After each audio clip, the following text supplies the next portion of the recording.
But I mean, I just feel like we've been kind of getting further and further away from a dominant offensive line ever since.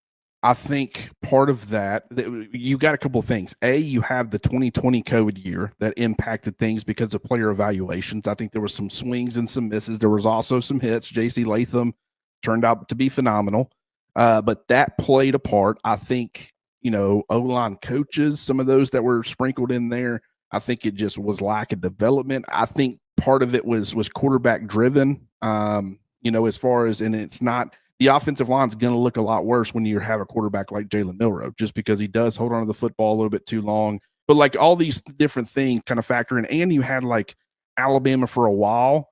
Well, I guess for a short period, like post 2022, they decided, okay, we saw Georgia, we saw Michigan, we saw some of these other teams that are doing really well in college football. They were getting the bigger offensive linemen. They were kind of leaning into the run games a little bit more than a lot of your offenses in today's era of college football. We want to get bigger, stronger, and we want to be able to push people around. We feel like that's the winning formula. So they started going that direction, and then you immediately, after a year of doing that and trying to get that type of player, you pivot back to more of Kalen DeBoer wanting to have as big as possible, but athleticism is what is really preferred at those positions. It's like, all these things contributed. But, I think Alabama's on the right path right now. I think the offense and the way it's typically designed is going to protect the offensive line.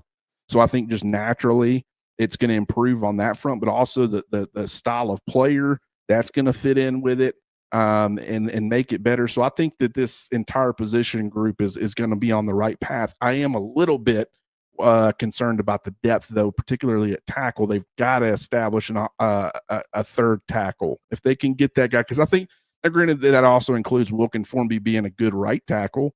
That, I guess, right now is assuming, but I am assuming that he's going to end up taking a massive step forward and really show improvement. Caden Proctor already showed some improvement. I would expect continued growth from him, but they really need to establish at least one other tackle who can at least provide some serviceable play if something happens to one of the two starters.